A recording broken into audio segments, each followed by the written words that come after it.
Hello everyone. So in this video I am going to explain about the hypodermis, panniculus and the some dermatopathological terms. So let's begin about the hypodermis, and the other name for hypodermis is panniculus. Please remember it, panniculus is the other name for hypodermis. Now hypodermis contain the subcutaneous fat. So in the hypodermis we have the subcutaneous fat is present.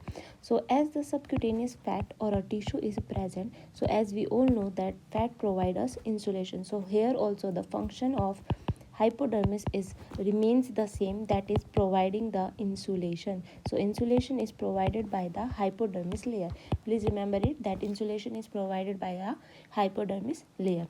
This is all about the hypodermis. Now next is the dermatopathological terms.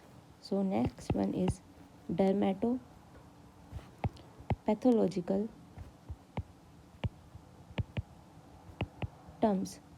So in this we have to learn some dermatopathological terms. So first one is present in the stratum corneum.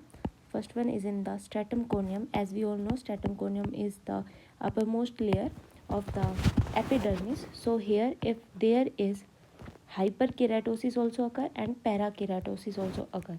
As we all know that in the stratum corneum is a keratin is present in the stratum corneum. So it may be hyperkeratosis. So first term is hyperkeratosis and the other term is parakeratosis related to the stratum corneum. So as hyper means that there is increased level of the keratin. So hyperkeratosis means that there is increase of keratin level, means there is thickening of the stratum corneum. So there is thickening of stratum corneum. While the parakeratosis means there is presence or retention of nucleus in the stratum corneum, means there is presence, or we can say the retention of nucleus in stratum corneum. As we all know that in the stratum corneum is a anucleated.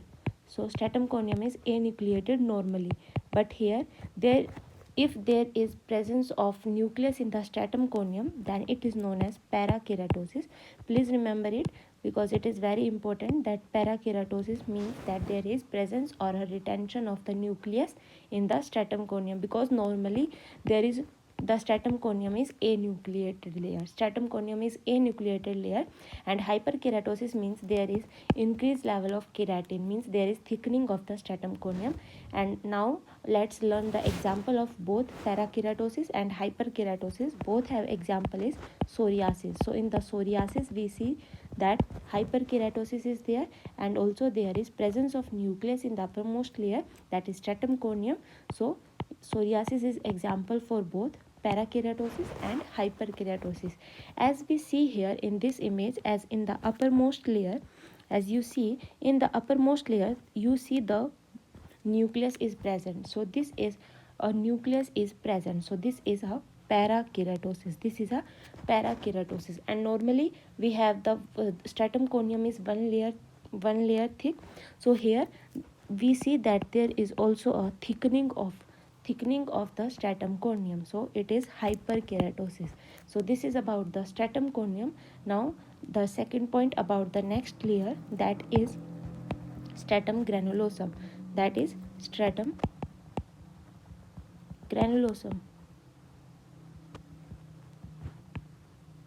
So in the stratum granulosum, as normally we know about that in this stratum granulosum, granules were present normally.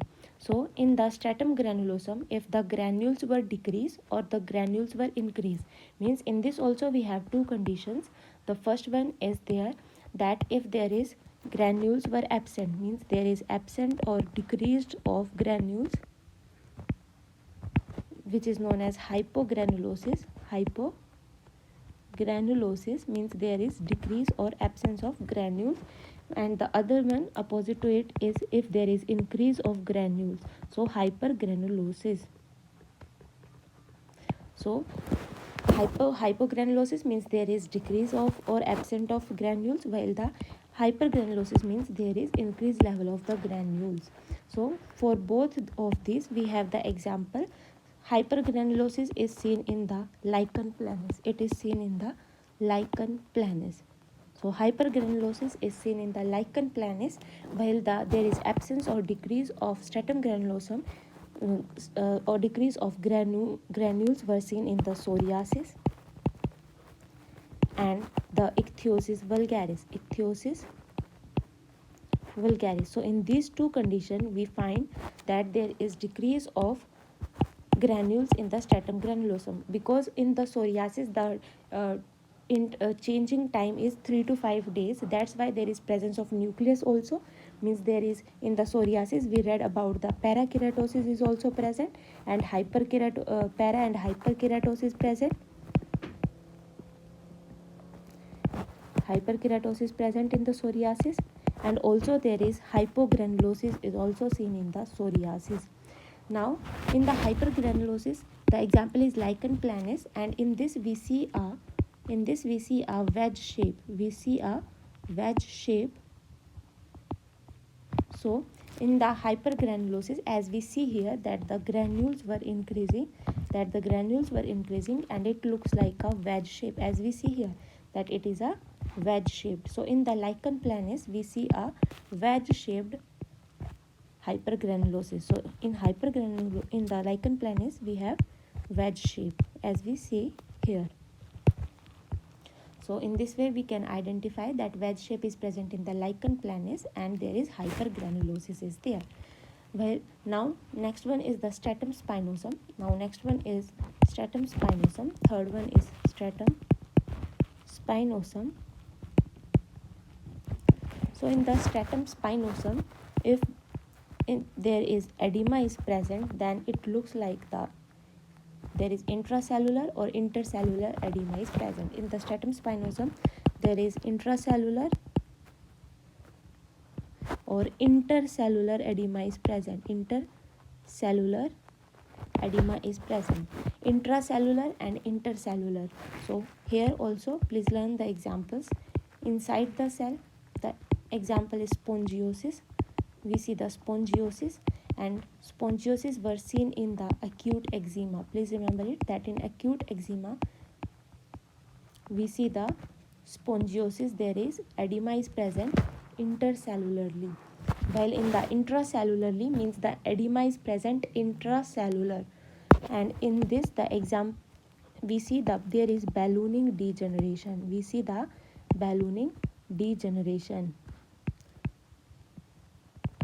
So in this we see the ballooning degeneration, and the ballooning degeneration is seen under the herpes simplex virus. So example for ballooning degeneration is herpes simplex virus, and it is a DNA virus. Please remember it that herpes simplex virus is a DNA virus, and in this we see that there is ballooning degeneration. While in the intercellular edema we see it look like a spongiosis form, and the example is acute eczema. So in acute eczema there is intracellular edema in the stratum spinosum layer, while in the herpes simplex virus there is intracellular edema is present, and we see there is a ballooning degeneration is seen. So as in this image we see that there is ballooning degeneration is there. There is ballooning degeneration, and inside it we find that there is a body is also present, as we see here. So first this one is a degeneration, that is ballooning degeneration, and inside it there is one body is present, and which is known as Lipschitz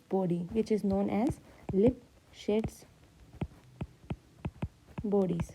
So Lipschitz body is seen in the ballooning degeneration in the herpes simplex virus. While the other image as we see here, so in this image we see that there is a lot of spongiosis form were present. So there is lot of sponging form is present. We see these all is a spongiosis form. So here is spongiosis. So in this image we see the spongiosis form, and which is example for spongiosis is acute eczema. So in acute eczema we see the spongiform, while in the intracellular ballooning degeneration we see the herpes simplex virus. Now about the acute stratum spinosum also, about the same stratum spinosum we also have other defect, that is in the stratum spinosum. In the stratum spinosum, as we all know that there were desmosomes were present which bind the keratinocytes. So here there in this layer there is acanthosis, and acantholysis can be seen. Acantholysis. So acanthosis and acantholysis is seen in the stratum spinosum layer. Please remember it. It is the first question, that acanthosis or acantholysis is seen in the stratum spinosum layer.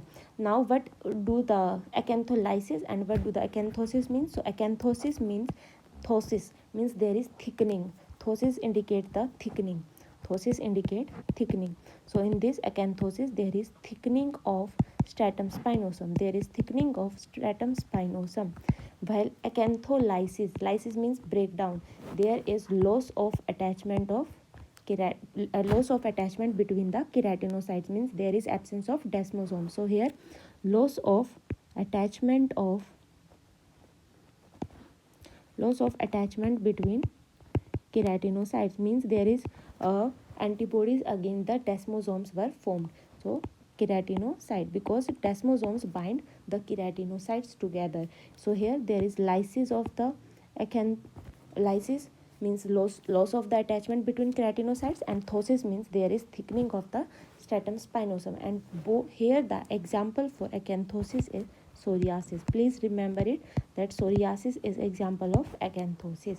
Now in the next video I am going to explain the acantholysis. So that's all for today. Thank you. Bye bye.